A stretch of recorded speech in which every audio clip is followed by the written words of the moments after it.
Saudara Menteri Kelautan dan Perikanan Sakti Wahyu Trenggono menyatakan pagar laut di pesisir Kabupaten Tangerang telah disegel. Namun ia meminta pagar laut misterius itu jangan dibongkar dulu agar memudahkan penyelidikan.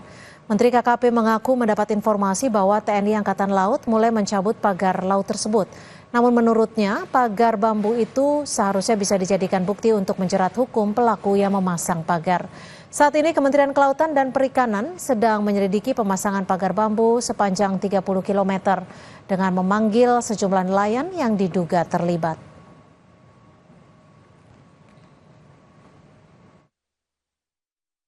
Gini, kalau pencabutan kan tunggu dulu dong. Kalau sudah ketahuan siapa yang nanam lebih mudah. Kalau nyabut kan gampang ya.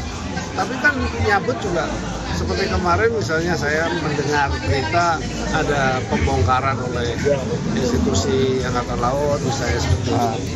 Ya saya nggak tahu, harusnya itu barang bukti. Setelah dari hukum sudah terdeteksi, terbukti, sudah diproses hukum, baru bisa. Sebelumnya, Komandan Lantamal 3 Jakarta, Brigjen Marinir Hari Indarto menyatakan pembongkaran pagar laut di Tangerang atas perintah Presiden melalui KSAL untuk kepentingan akses nelayan.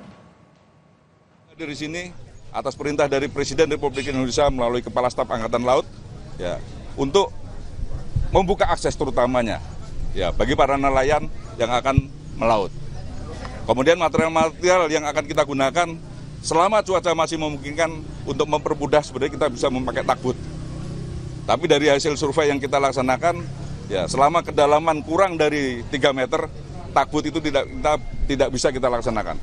Jadi kita memanfaatkan material-material yang ada untuk mempermudah, untuk mempercepat pelaksanaan pencabutan patok-patok ataupun pagar yang ada di laut. Informasi lainnya, Saudara, akibat sopir diduga mengantuk, sebuah truk bermuatan janur menabrak truk kontainer di Cilacap, Jawa Tengah. 2 orang meninggal dunia. Pengemudi truk muatan janur ini diduga mengantuk dan menabrak truk tronton terparkir di pinggir jalan raya Menganti, Cilacap, Jawa Tengah. 2 korban meninggal dunia, yaitu pengemudi dan kernet truk muatan janur. Dievakuasi tim Basarnas Cilacap.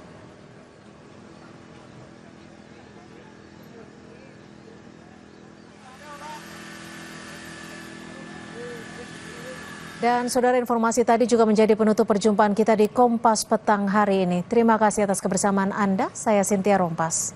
Dan saya Yasir Neneama. Tetap saksikan Kompas TV, independen, terpercaya.